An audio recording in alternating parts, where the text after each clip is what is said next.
ગઠબંધનમાં કોંગ્રેસ સાથે ગઠબંધનનો બહુ મહત્વપૂર્ણ પ્રશ્નનો જવાબ સારો પ્રશ્ન છે કે જે દિવસે વાવ વિધાનસભાની ચૂંટણી પેટા ચૂંટણી આવતી હતી, વાવ બેઠક ખાલી પડી, એ સમયે વિસાવદર બેઠક પણ ખાલી હતી અને એ સમયે આમ આદમી પાર્ટી અને કોંગ્રેસ વચ્ચે નક્કી થયેલું, બેઠક થયેલી, ફાઇનલ થયેલું કે વાવ વિધાનસભાની ચૂંટણી કોંગ્રેસ લડશે, ત્યાં આમ આદમી પાર્ટીને ઉમેદવાર રાખે અને વિસાવદરની ચૂંટણી જ્યારે આવશે ત્યારે આમ આદમી પાર્ટી લડશે, કોંગ્રેસ ઉમેદવાર ઉભો નહીં રાખે. આવી વાત એ સમયે થયેલી અને અમારી વચ્ચે જે કાંઈ ડિસ્કશન ને ફાઇનલ થયેલું કોંગ્રેસ ને આમ આદમી પાર્ટી વચ્ચે, એ પ્રમાણે અમે અમારી ફરજ નિભાવી છે. અમે વાવની ચૂંટણીમાં કોઈ ઉમેદવાર ઉભો રાખ્યો ન હતો. એટલે અમને આશા છે, વિશ્વાસ છે કે જે વાત અમારી પહેલા ફાઇનલ થઈ ચૂકી છે કોંગ્રેસ સાથે, એ પ્રમાણે વિસાવદરમાં કોંગ્રેસ ઉમેદવાર ઉભો નહીં રાખે. ઓકે. અમારી આજે પોલિટિકલ અફેર્સ કમિટીની મીટિંગ ખૂબ લંબાણપૂર્વક ચર્ચાઓ થઈ.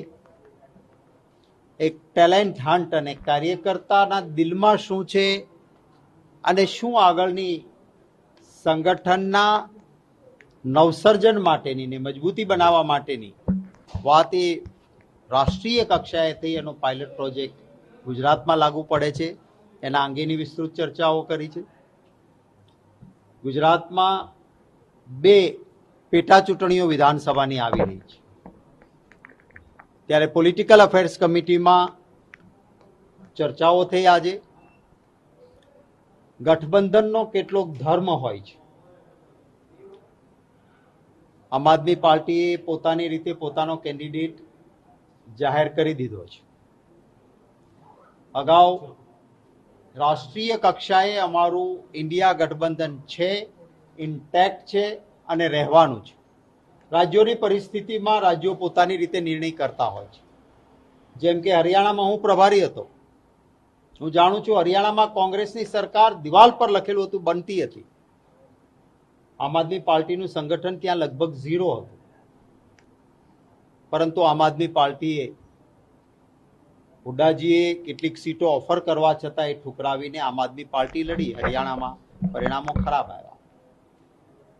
ગુજરાતમાં રાષ્ટ્રીય કક્ષાએ નિર્ણય થયો કે ઇન્ડિયા ગઠબંધનમાં સાથે રહેવાનું છે. એટલા માટે હું જ્યાંનો પ્રદેશ પ્રમુખ હોઉં એ જિલ્લો છોડવો મારા માટે અઘરો હોય, પરંતુ રાષ્ટ્રીય રીતે એ જાળવવા માટે ભરૂચમાં અમારી એક ઇમોશનલ ફિલિંગ હતી બધાની. એમ છતાં ભરૂચ અને ભાવનગર જ એમનો આગ્રહ હતો તો છોડેલું હતું. રાજ્યની કક્ષાએ જ્યારે અમારે નિર્ણય લેવાનો છે ત્યારે આજે પોલિટિકલ અફેર્સ કમિટીમાં વિસ્તૃત ચર્ચાઓના અંતે ભૂતકાળના બધા જ ઇતિહાસો તપાસ્યા પછી એક સર્વસંમત મત ઉભો થયો હતો કે ગુજરાતના મતદાતાઓ ક્યારેય ત્રીજી પાર્ટીને મત નથી આપતા. અહીંયા ભૂતકાળમાં લેફ્ટ દ્વારા કોશિશ થઈ, અહીંયા ભૂતકાળમાં સમાજવાદી પાર્ટી દ્વારા કોશિશ થઈ, જેમની પોતાની સરકાર હતી શંકરસિંહજી વાઘેલાની, એમણે પોતે પ્રયત્ન કર્યો. પોતાની સરકાર હોવા છતાં માત્ર 4 182 માંથી ચૂંટાયા હતા. સ્વર્ગસ્થ ચિમનભાઈ પટેલે મને કહેલું હતું જ્યારે કોંગ્રેસમાં મર્જ થયા ત્યારે કે મેં અલગ પાર્ટી બનાવીને પ્રયત્ન કર્યો, પટેલોનો પાવર, મારી સમજણ, રાજકીય કુને બધું, પરંતુ ગુજરાતી મતદાર ત્રીજી પાર્ટીને મત આપતો નથી અને એટલે મેં નિર્ણય કર્યો કે પાછું કોંગ્રેસમાં જ વિસર્જન કરીશ. ચાણક્ય કહેવાતા પોલિટિક્સના.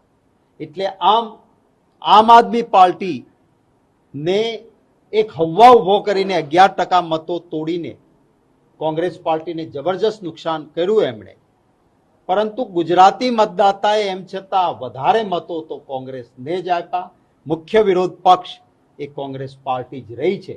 આ સંજોગોમાં વિસ્તૃત ચર્ચાના અંતે ગુજરાતીઓના હિતમાં કોંગ્રેસ પક્ષે નક્કી કર્યું છે કે વિસાવદર અને આ બંને બેઠકો કોંગ્રેસ પક્ષ પોતાના સિમ્બોલ પર મજબૂતીથી જીતવા માટે લડશે.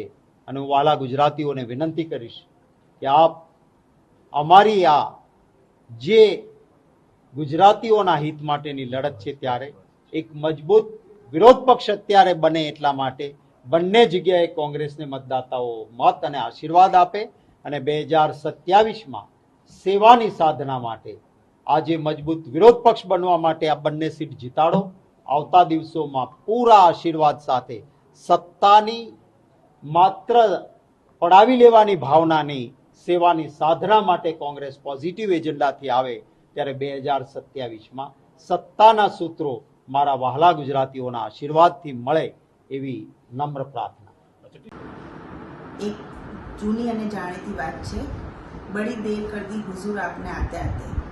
પોતાની જાતને સ્વતંત્ર ભારતના ઇતિહાસની જૂની પોલિટિકલ પાર્ટી ગણતી કોંગ્રેસે આટલી બધી વાર કરી દીધી કે વિસાવદર અને કડી વિધાનસભાની અંદર પોતાનો ઉમેદવાર ઊભો રાખશે અને કોઈ સોકોલ પાર્ટી સાથે ગઠબંધન નહીં કરે.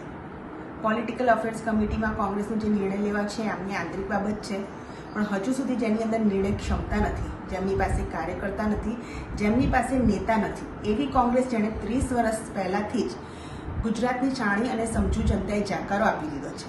અને જ્યાં સુધી ગુજરાતની શાણી અને સમજુ જનતા છે એણે કોઈ ત્રીજા પક્ષને અહીંયા ફાવવા નથી દીધો. ભારતીય જનતા પાર્ટી ઉપર અવિરત આશીર્વાદ અને પ્રેમની ગંગા જે છે વહેવડાવવામાં આવી છે ગુજરાતના લોકોએ. અને જ્યાં સુધી પ્રદેશની અંદર અને ભારતની અંદર ગુજરાતના પનોતા પુત્ર આદરણીય નરેન્દ્ર મોદી સાહેબ, માનનીય ભૂપેન્દ્રભાઈ પટેલની ડબલ એન્જિનની સરકારના કામો, આદરણીય CR પાટીલનું સંગઠનના દેવદુર્લભ કાર્યકર્તા અને ગુજરાતની 6.5 કરોડની જનતા જનાર્દન, વિસાવદરની જનતા અને કડીની જનતા જનાર્દનનો આશીર્વાદ હર હંમેશ ભારતીય જનતા પાર્ટી સાથે રહ્યો છે. તો બિલકુલ આગામી બંને વિધાનસભા જે બાય ઇલેક્શન છે એ ખૂબ સારા માર્જિનથી ભારતીય જનતા પાર્ટીના બંને ઉમેદવારો જીતવા જઈ રહ્યા છે.